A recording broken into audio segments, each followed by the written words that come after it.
All right, my good people, what's happening? Your man Charles. I am Brandon Madison of Nexxlegacy Radio in the building, and I have a man that I consider fucking icon. This man has literally been a part of a lot of groundbreaking things throughout music and hip hop and the culture. Not just talking about the work and the contributions of his work with the LA Posse.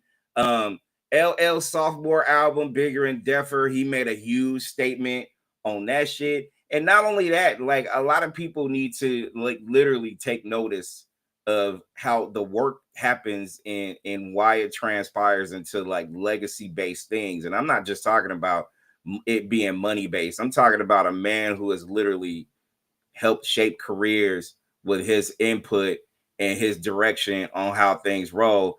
And I want to welcome my man, LA Posse icon, Muffla's in the house. What's up, bruh? What's up, B? Man, Yo, you know what, what's up? dude? Did you just record that? What you just said? All Oh, that? Because it's off the that's top cool. of the. I need that. I need that. I need that sound bite back. Hey man, hey. Bruh, I'm telling you, man, I've been a fan for a long time. So, when I got the opportunity to tap in with you, bro, I was like, man, let me get this man his damn flowers. And not only that, man, I appreciate your work, bro. Like, the work that you've done over the years should be recognized. I mean, I get it. It's a lot of mainstream shit that pop up. Everybody's doing everything, but the groundwork of some of the most influential music in our culture should be recognized by the people who produced it, came up with the ideas, all that shit. So I'm just giving credit where credit's due, bro. Thank you. I really do. Genuinely. A lot of people say, yo, I appreciate that, man. And they smooth over that. No, I really do.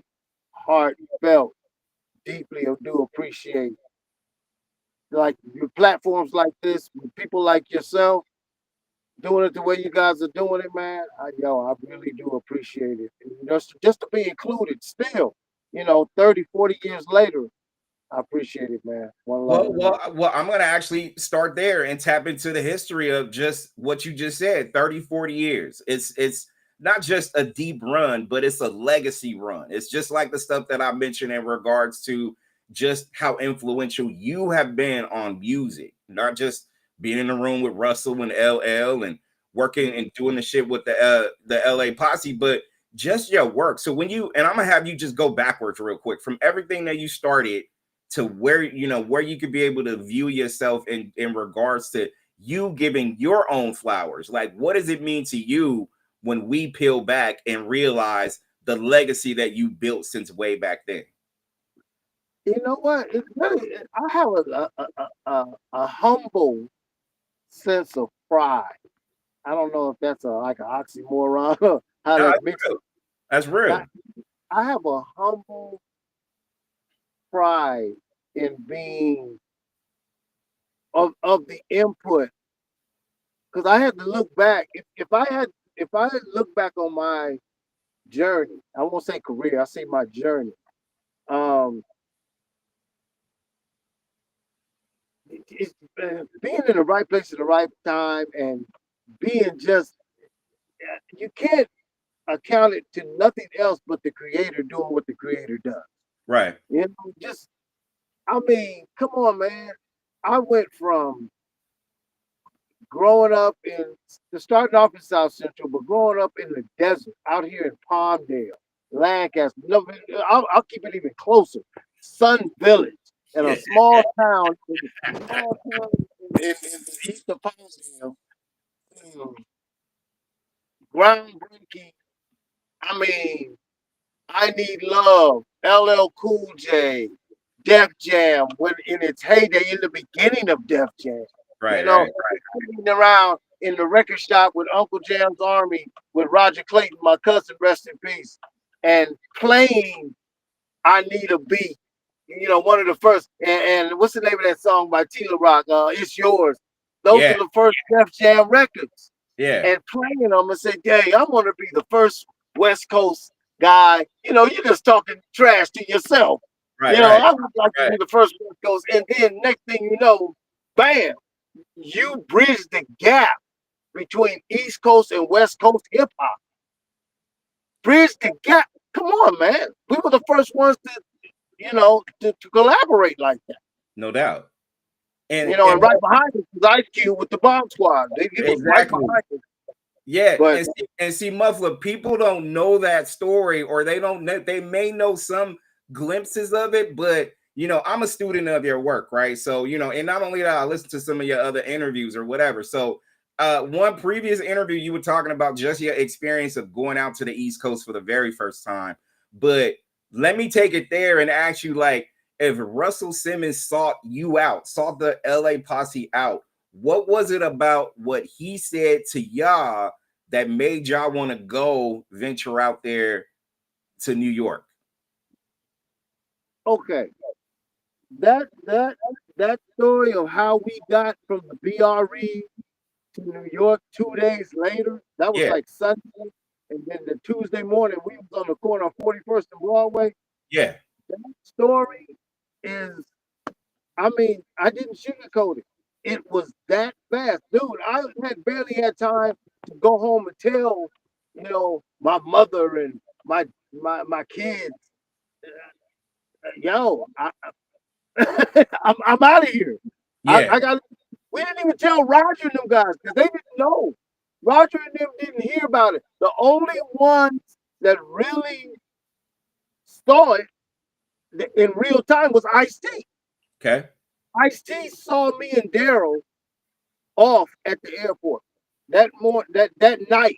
We took the red eye, and that night he saw us off at LAX. He said, "Yo, man, make us proud." It was a make us proud moment. Because you guys are the ambassadors Yeah, from Uncle Jim's Army, to go to the East Coast and make it happen. With Breeze, though. It yeah. wasn't LL then. It was with Breeze we were Right. supposed to make it happen with it. And as the creator would have it, he does it bigger and better than anybody else.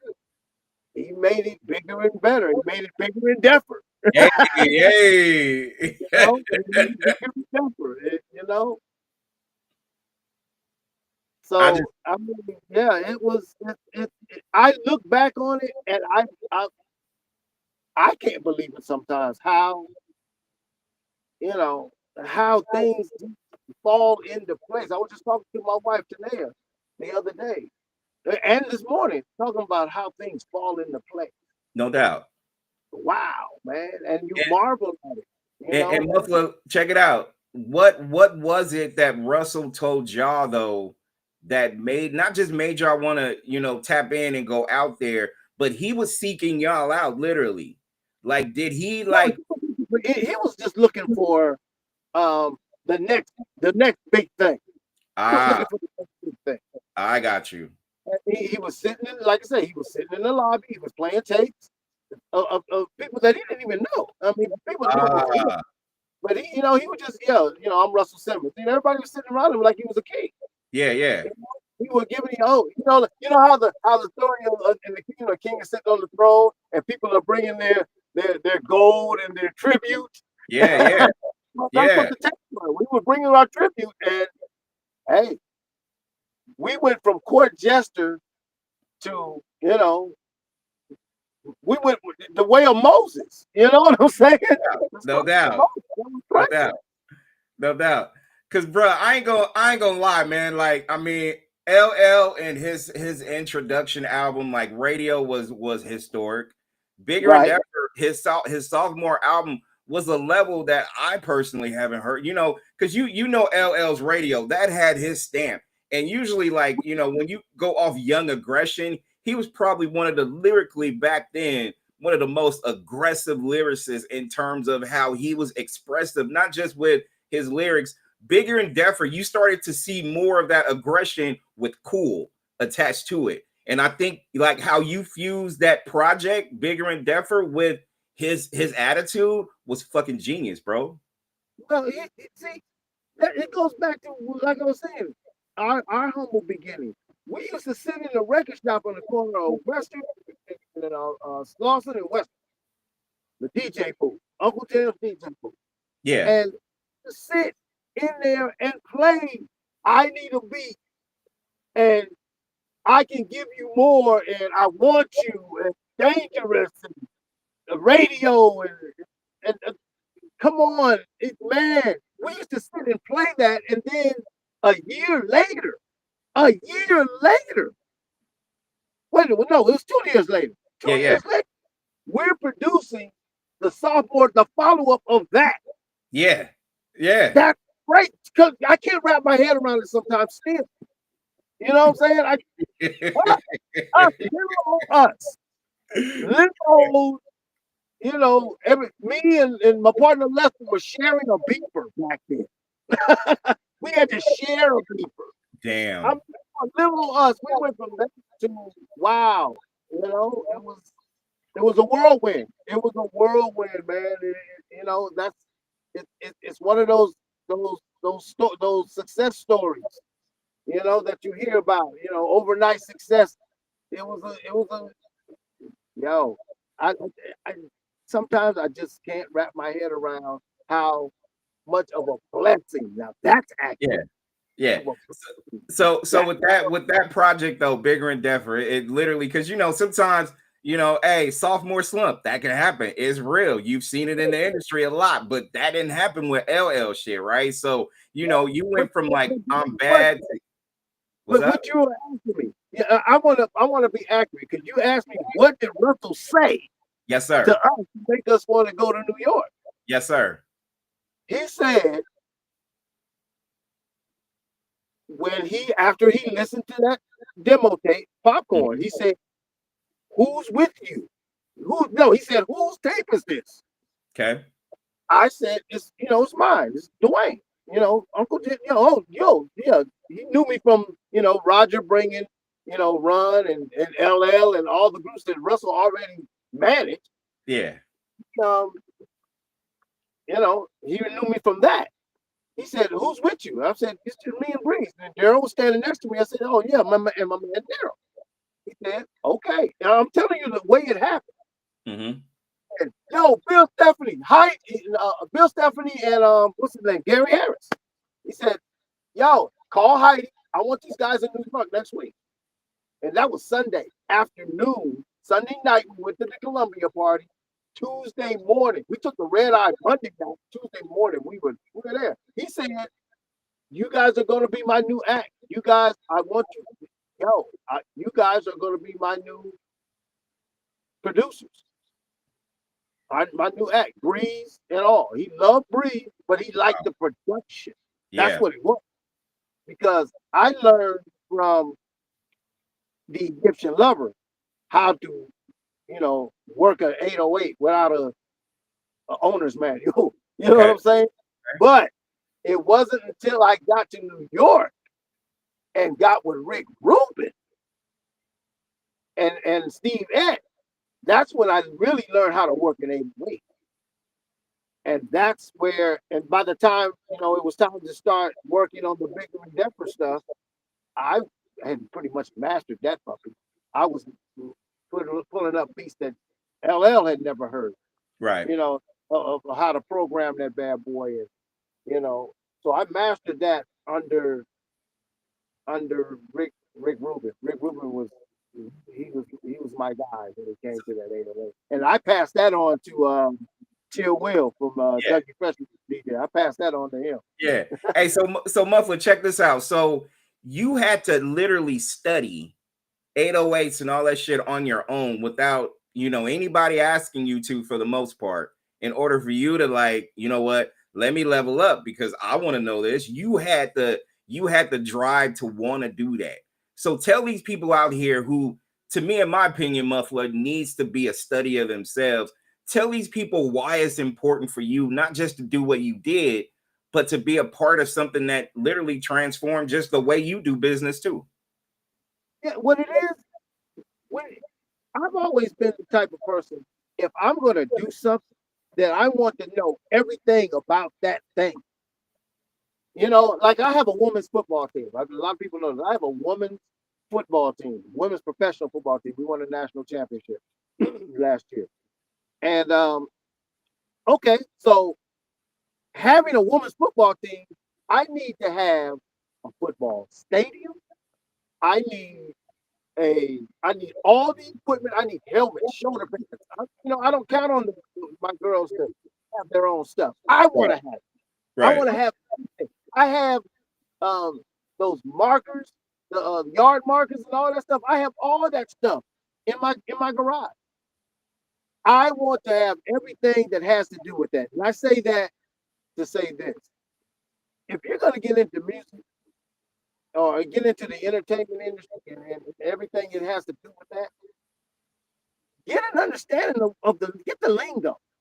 Get get an understanding. And the scripture even says, in all you're getting, get understanding. Right. And so me personally, I want to know everything about that thing. So getting back to the drum machine, the 808 is not where I started. I started with a little Dr. Rhythm. It's about the size of a cell phone. You know what I'm saying? Yeah. And it started out with that, but it's instilled in you in the lunchrooms in high school and in junior high. You sitting there beating on the lunch table, and you got around singing. It wasn't a lot of rapping back then.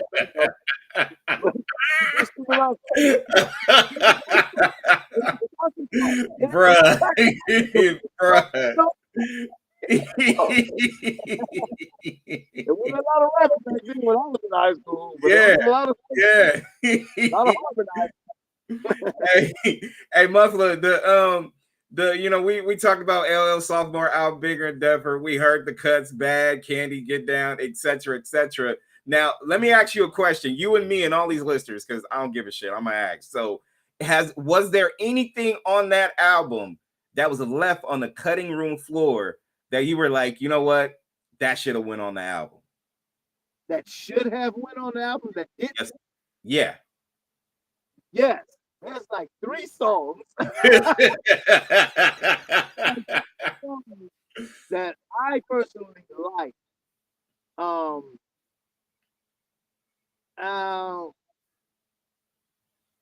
Actually, the tracks for those songs. Well, okay. Here's the thing. See, I got you thinking now. I got you thinking. Oh, see, I want to be correct. I want to give people stuff I'm about to tell you.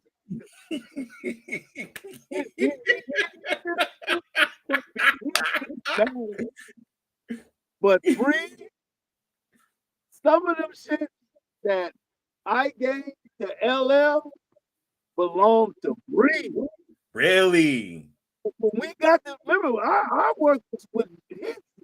I remember. But sent Breeze home because Breeze had hit a writer's block and he wasn't, pumping out, shit fast stuff. So he sent that nigga home and he said, okay, you guys keep LL busy while we shoot this movie because they were shooting Tougher Than Leather. Right. And so he sent our rapper home, but I had all the music and shit, and LL liked it, but we had to, for the Russell, we had to fight for some of the songs and all that. Like I Need Love. First we had to fight LL to make it. Then we had to fight Russell to keep it on the album. Yeah. Hey, Muffla, when Bad was made and created, not just the video, but just the energy of that song, Bad. When that shit got to you, how did that make you feel? Because from a consumer standpoint, when I was a kid growing up, listening to it, watching the interview or watching the video, that shit was, in my opinion, levels up, right? Than what? Because Run DMC was doing Raising Hell. They had their stamp here. To me, right. That was another record that introduced LL to a whole different kind of bravado, the energy, the coolness at the same time, all that shit. What was that energy like in the studio when that shit was created? That was actually a really diligent moment. That was a moment. That was a moment when me and Bobcat. I won't say LL. I'll Yeah, say me, Bobcat, really meshed as far as making that track. Because Bobcat, we was digging in the crates and we found Courageous Cat. When we found Courageous Cat, we knew we had something. We're like, nice. okay, let's do something with this, and it went from there. So I had already had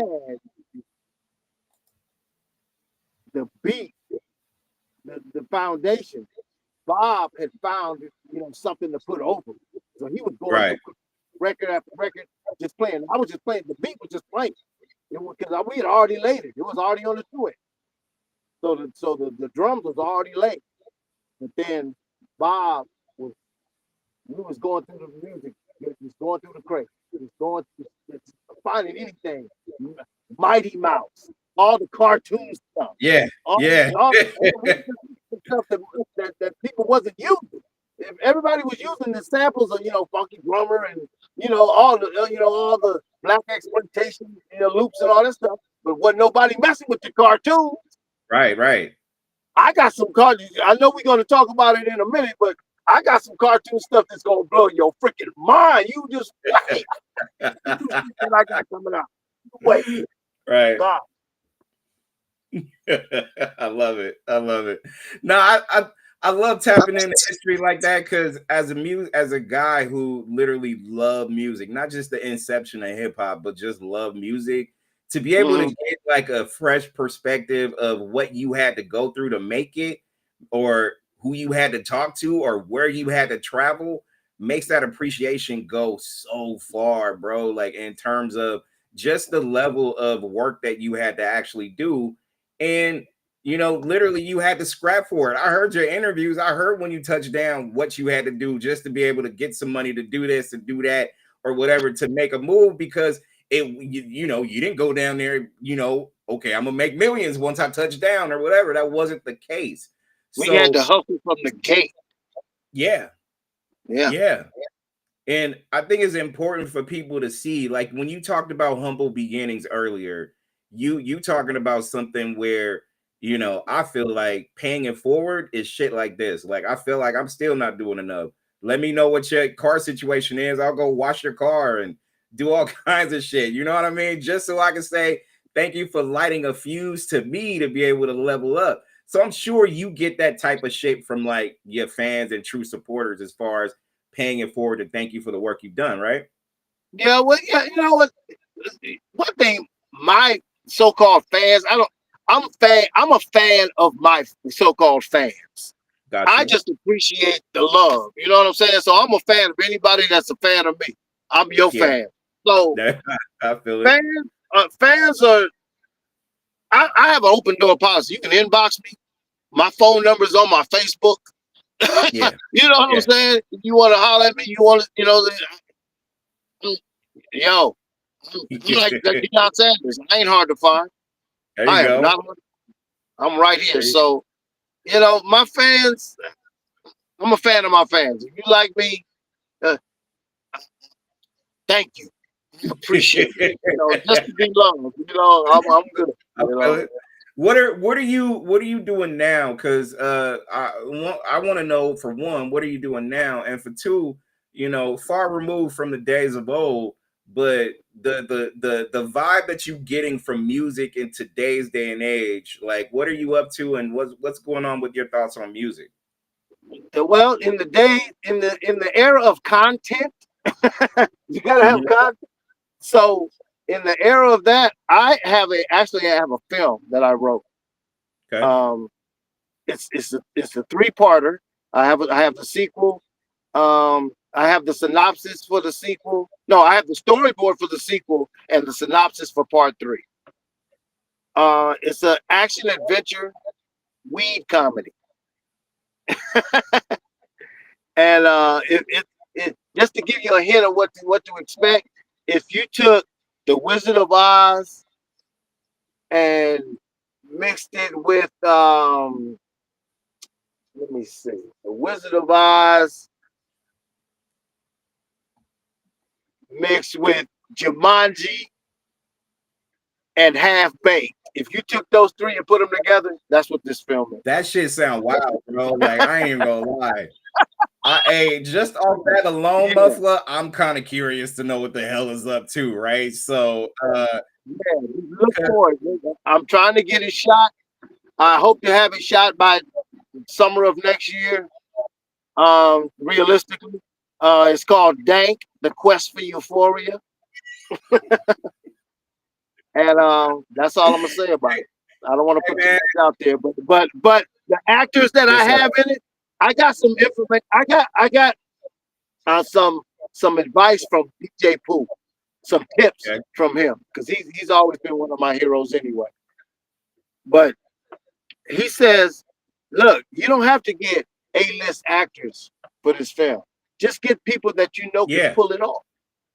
And I'm like, okay. So the actors that I have in mind, I'd be shooting myself in the foot if I didn't go through the casting process. But I have some actors, not even actors, some people in mind that it's not even a stretch for them. It's just them being themselves. And you know what I'm saying? It's that type of movie, and it's gonna be a few, a lot of unknowns, people that you never heard before or seen before. But there's a few people that I'm pulling favorites, like Lady of Rage, she's in it. Breeze is in it. J-Ro from the Alcoholics is in it. Melee, he's in it. King T, Virginia Watson, April Whedon. There's a few people that are SAG-AFTRA, but then there's a few people that are Taft-Hartley too. Hey man, hey, I'm not SAG, but just throw me in there for whatever. Like I'll play an extra, whatever, bro. Like let me know. It's all good. It's definitely good. I'm politicking myself in this thing too. Okay, wait a minute. Hold on. See, this is where niggas fuck up with me. You didn't even say that. So I'm gonna call you on. Because yes, I need people. Now I'm gonna call I'm you here, on. Man. I'm here. Bruh. Okay. Now, make sure that I have all your contacts because I'm gonna send you the script tonight. I'm gonna send you the script and I'm gonna send you my NDA. And I want you to I'm gonna send it to you tonight. See, you fucked up. You fucked up. Hey, Muffla, 5 seconds into talking to you before we went on the air, I was like, oh, that's my guy. Like, I'm a hero of this man's music, but man, fuck that. That's my guy. Yeah, no, I'm gonna call you because I need favors. I'm on a budget. I'm on a bigger budget. I'm gotta pull all my favors. Like people like Ray, I know I'm supposed to pay a certain amount of money you have to pay. But Ray said, yo, just I did her a few favors, early in her career and what have you. But she said, yo, I got you, Mom. So I'm pulling my favors. I don't have a budget. I don't have a Denzel budget. I don't even have a Denzel budget. I don't have a budget to get, I don't have a budget. I'm taking a freaking pay cut. As the producer, the director, and all that stuff, I'm not taking a shit, I love this guy, bro. Hell yeah, Muffla, come on, man. Listen, we'll connect, bro. We'll connect. And I told you before we went live, just you gonna see what time it is because I feel like people need to support other people anyways that has passion about what they want to do, what they want to leave as a legacy, all that shit. So you not saying nothing but words, and we're gonna put that shit into action as we play this and make it worth our while at the end of the day. You know what I mean? Like it's done, bro. It's done. I'm excited about the film, the whole process. I'm actually shooting a documentary right now with my partner Harvey Gay.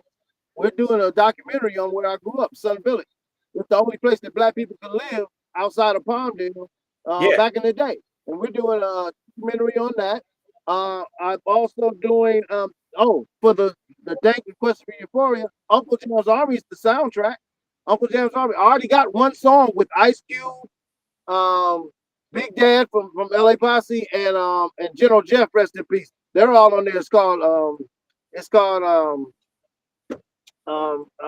God dang, I done forgot the name of the doggone song. I ain't got excited. I forget stuff when I get excited about that. But yeah, we got the and Battle Cats producing that song with me. So that's the first song that we have for the soundtrack, and the score is being done by my Yeah. partner Earl. Dude, it's gonna be. I'm really excited about this project. This is gonna open up a lot of doors for a lot of people. Hey, Muffla, it sounds euphoric. So I'm. You know what? Wait till you read the script, dude. It's gonna blow your mind. It's gonna have you cracking. Man, come on, man. You know, listen, we can go through all that shit, bro. I'm looking forward to it, man. How do you feel about music in today, though? Today's music. What are your thoughts? I think the old school needs to and is making a comeback just to solidify some stuff. There's a saying in when you're doing land that you have to sink the boundaries. Hip hop has to be sunk.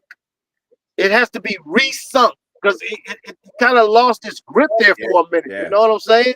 It was going. I wasn't hating, but I was just like, what is this? Where is it going? I was trying to get an understanding of it. It's making a comeback. It's bringing. I see some respectability coming back. You know, because for a minute the music was just mindless to me. Yeah.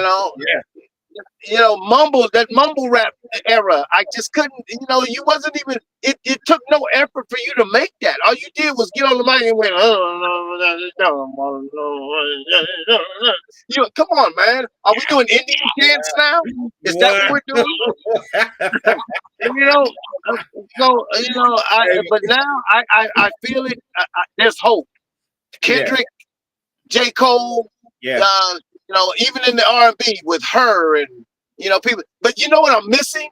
There's no more mint conditions. There's no new additions. There's no groups. Where the groups at? Hey, Muffla, come on, bro. You already know why there's no groups. There's no money in groups like that. Not only that, there's always, and I feel like this, and you are a historian of music. Like I feel like I'm an avid listener of it. But you see the destruction of a lot of groups, and a lot of it has to do with ego and money and opportunity.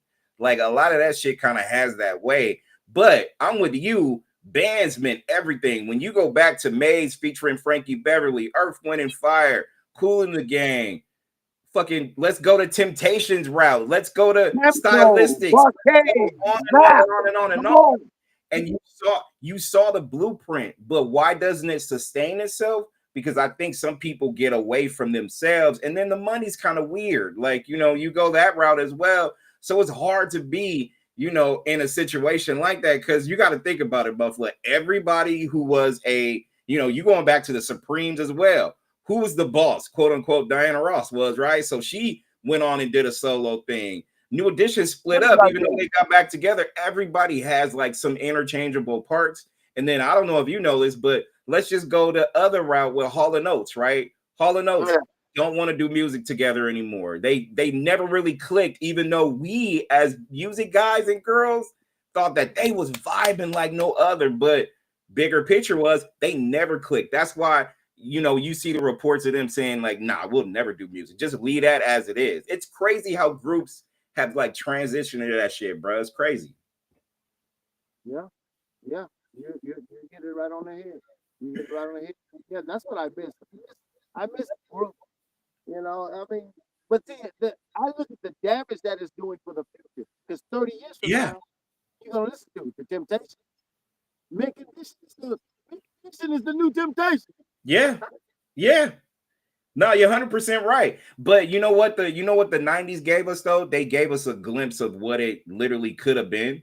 If people would have kind of like connected. You throw Mint Condition in, you throw Boys to Men, you throw some of these other groups and shit like that. In Vogue, you go to so many different routes of escape, possible successes, SWV, all that. It felt good.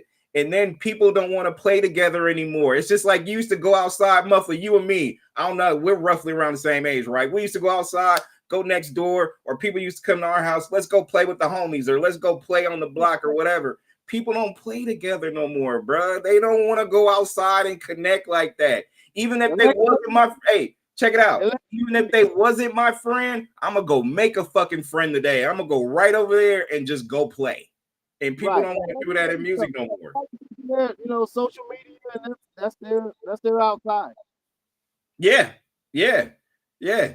Come on, man. You already know. You already know. You and I, we go back and forth with this shit. But I love having dialogue because you've been around the best, because you are the best, and you continue to kind of keep pushing, you know, envelopes so you can be able to inspire these young people and shit like that too. So, you know, with the way things are going musically and the adjustment people are having with social media, how are you feeling about that these days with social media? Like I say, like you just said, it's an adjustment. You know, you got to figure out the ways, you know, to monetize you know how things are going. So, uh, that's what I'm trying to figure out: how to maximize the monetization of the new way of doing things. You know, Okay. and if you can bring some of the old stuff to the, you know, I, I don't know where it fits in the old stuff. Like it comes to promoting, you know, nobody's hitting the pavement anymore. It's all on social media. You don't have to go out and flyers and hang posters, do all that stuff anymore. So, you know, just gotta be diligent, man. You gotta use the new energy, use the wisdom of some of the old idiots, but the new energy, you need it. You gotta have it to survive. Everybody needs each other. The old school needs the new school just as much as the other way around. Right. It's got in order to successful right now. Everybody needs each other. It takes a village. You go through life and shit like that. Like how many times that, you know, people need people at the end of the day, and egos, what the fuck is that? Like for real. Like I'm at a point too in my business and career and in life. I can't do all this shit by myself. I need other people that's hungry enough, starving enough to level up and be more than what they are right now. Because if you're content with who you are, you're gonna fucking lose if you're trying to do more. Like you can't be content. You gotta think outside the box, right? You gotta be creative. And that's why, you know, like I'm listening to mumble rap. There's no creativity there. It was mindless music. You gotta use your mind. You gotta use your ingenuity. I mean, think outside of the box. Like you just said, I love outside of the box. Outside of the box is so much fun. It's so Hey, Muffla, you never colored within the lines, bro, right? Am I being truthful? That's my man. That's my man. That's my man. That's what I'm talking about. See, come on, man. You dealing with the same guy on that level, bro. Like it's that simple. But look, when I reflect and think about not just this time that I have with you and what we're gonna do in the future, I want to step back and I know you kind of mentioned it earlier today, but you know, these producers, all these people who are literally like either leasing or they're buying or they're not super creative. Like you had to go find a creative lane to make music. Like, can you talk a little bit about why it's still important in 2025 to these producers to really think outside the box, like you said? I mean, you don't want to get if as a producer, as a creator, as a writer, as of anything, if you get stagnant, your craft is going to get stagnant. You guys, we're the feeders of our craft. So if we get stagnant and we come out, if we start dishing out and creating bullshit, like 20 years from now, you're gonna be watching bullshit. You got to, man. I can't press it enough. You have to keep. You gotta stay. Yeah. And I don't want to say relevant. You guys gotta keep an open mind. You gotta use your mind. You remember that movie with what's her name? It was the lady. She was able to use 100% of her brain. Oh shit. Yeah. I know what you're talking about. But I know exactly what you're talking about. The name slips me though, but I got you. I know what you mean. Just use 1% more of what we've been. 1% more of what you've been used to. You'll be amazed at of what'll open up in your head. 1%. No Just doubt. try a No little doubt. bit more. Just paint outside that line a little bit and stay out there and see what it's like out there just for a second. If you don't like it, get your ass back over across the line. But you'll never Real know talk. unless you try it. You can make it if you try. You know what I'm saying? Come on. Yeah, that's right. So, Muffla, why do you think that people don't do They're that scared. though? Are they afraid of scared. They're themselves? scared of. There's a lot of people that get in their own way because they're scared of success. They're scared of what could be. They don't. Some people don't like change. I'm a Virgo. I love that shit. You know, I thrive on it. You know what I'm saying? People are scared. They're scared of what the possibilities. And that shit is crazy to me that you would be scared. Have because the creator is unlimited. And we are made in the creator's image. The only limits we have are the ones we put on ourselves. There you go. Like the doctor says, like when you go to the doctor, the doctor, it hurts when I do this. Then don't do that. You know what I'm saying? Yeah. You stop. Yeah. I feel you. Hey man, hey, in closing, you know, I ask every artist, every person that I interview and things like that, and I feel like you have a good sense of you know, recollection on certain things. So if you could tell me and these listeners what is Muffla's best music decade ever in terms of like that was this decade was the best decade because of what's your best decade, Muffla? I'll always run to the golden era, the 80s. However, the 80s, 90s, the 80s and 90s, that was it. Those two right there. What? Man, the Latin quarters. Because I mean the whole hip hop culture was alive and kicking in the 80s and 90s.